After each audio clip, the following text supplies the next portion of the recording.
साथियों 10वीं 12वीं के यूपी बोर्ड का रिजल्ट 25 अप्रैल को घोषित कर दिया गया। अब ऐसे में कई छात्र ऐसे हैं जो एक विषय, दो विषय या तीन विषय में फेल हो चुके हैं।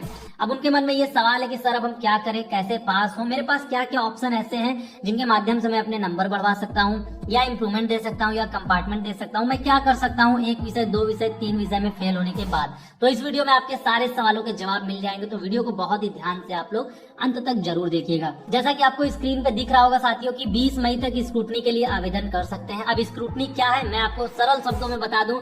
इसके माध्यम से साथियों हाई स्कूल के छात्र या इंटरमीडिएट के छात्र अपनी कॉपी को रीचेक के लिए आवेदन कर सकते हैं। इसके लिए आपको प्रति पेपर 500 रुपए देना पड़ेगा। जैसा कि आप यहाँ पे देख सकते हैं, लिखित एवं प्रयोगात्मक खंड में 500 रुपए अलग अलग देने पड़ेंगे।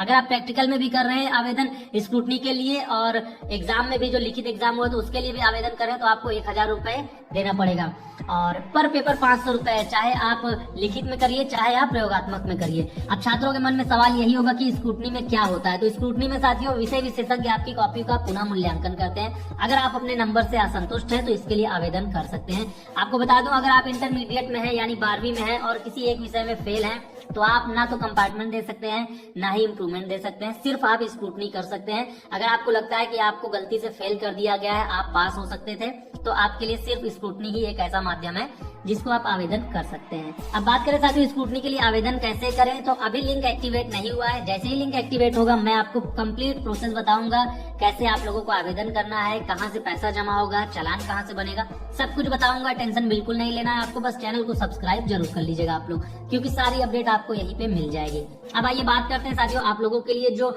नियम है हाई स्कूल में जो फेल हुए छात्रों के लिए क्या नियम है। आइए संक्षेप में उसको हम तुरंत इसको डिस्कस कर लेते हैं। जैसा कि आप देख सकते हैं हाई स्कूल में जो एक विषय में फेल हुए हैं उनकी संख्या 2,81,000 है।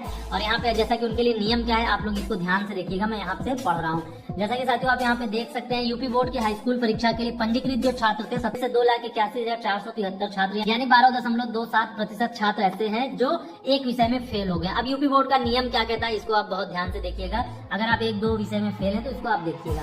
यहाँ पे देखिए क्या लिखा हुआ है साथियों, हाई स्कूल के 6 विषय में से 5 विषय में से पास होने वाले छात्रों को पास मान लिया जाता है। लिहाजा एक विषय में फेल छात्र भी पास हैं, हालांकि वे चाहे तो अपनी मार्कशीट सुधारने के लिए अंक सुधार यहाँ पे परीक्षा में या इम्प्रूवमेंट परीक्षा दे सकते हैं। आप यहाँ पे देख सकते हैं। अब देखिए आपको इसका मतलब बताऊं, जैसे 6 विषय में आपकी परीक्षा हुई, 6 विषय में से अगर आप एक विषय में फेल हो गए, 5 में पास हो गए तो आपको पास माना जाएगा। आप चाहे तो कुछ भी ना करें, आप पास हैं। लेकिन अगर आप चाहते हैं कि मेरा रिजल्ट साफ सुथरा रहे, सारे विषय में मैं पास रहूं, तो इसके लिए आप इम्प्रूवमेंट एग्जाम दे सकते हैं और इसके लिए आवेदन भी जल्द शुरू होगा। जो भी फॉर्म भरने की प्रक्रिया होगी मैं आपको सब कुछ बताऊंगा। अभी लिंक एक्टिवेट नहीं हुआ है। अब देखिए साथियों यहाँ पे जो 2 विषय में 291 छात्र छात्राएं फेल है उनके लिए क्या नियम है।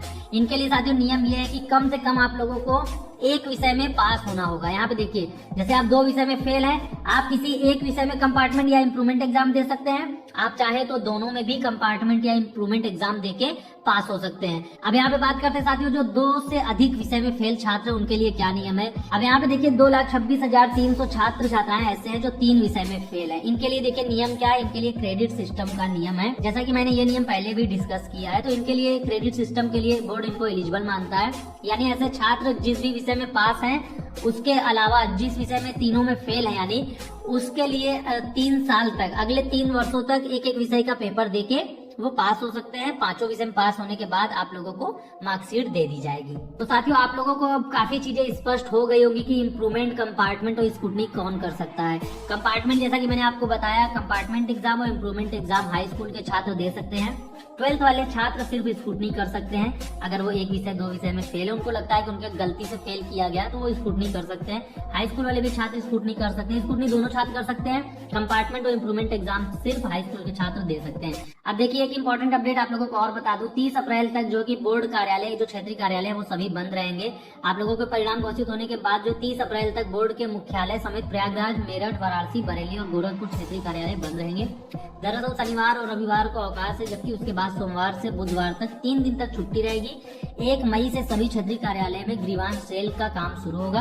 प्रार्थना पत्र देने वाले छात्रों की समस्याओं का समय सीमा के अंदर ही निवारण किया जाएगा। ग्रीवांश सेल ये होता है साथियों, अगर आपकी मार्कशीट में कोई समस्या है, जैसे नाम गलत हो गया हो, पिता का नाम, स्कूल का नाम, डेट ऑफ बर्थ या सब्जेक्ट में कोई गड़बड़ी हो तो आप लोग ग्रीवांस सेल में जाके शामिल हो सकते हैं। वहां पर अपनी समस्याएं बताएंगे, वहां आपकी समस्या का समाधान किया जाएगा। तो साथियों, अब आप लोग कमेंट सेक्शन में ये बताइए, अगर आपका कोई डाउट हो या आप कुछ हमसे पूछना चाहते हैं तो कमेंट सेक्शन में आप हमसे बताइए। बाकी आप हमारे टेलीग्राम चैनल को भी ज्वाइन कर लीजिए, वहां पे आप लोगों को सारी इंपॉर्टेंट अपडेट भी मिलती रहेगी। तो चलिए साथियों, हम जल्दी मिलते हैं किसी और नए अपडेट के साथ। जय हिंद।